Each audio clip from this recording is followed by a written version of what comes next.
இஞ்சி பூண்டு பேஸ்ட் கறி பாதி வந்துருச்சு. டேய் அவனேட விட்டுக்கிறீங்க, சாச்சி விட்டுருவான்டா. அடி இழுத்துருவான். சாச்சி விட்டுனே அவள் தான் சொல்லிட்டேன். அது 1000 ரூபாய்க்கு ஆகும், 2000 கட்டணும் மீன்.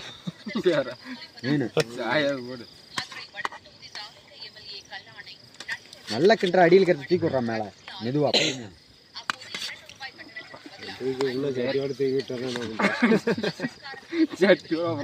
போய் விட்றா, வேட்டணும் விட்றா சும்மா போய் மாட்டின விட்றா. நீ கிண்டி சாச்சி போ. உப்பு போட்டுங்களாப்பா?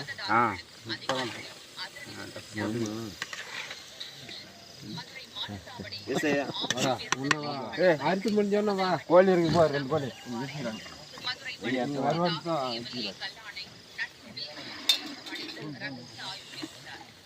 அதெல்லாம் கழுவிடுறோம் நாங்க. கை கால் மட்டும் கழுவுங்க. அதெல்லாம் வெடிட்டு மதியானம் கூட அதெல்லாம் பார்த்து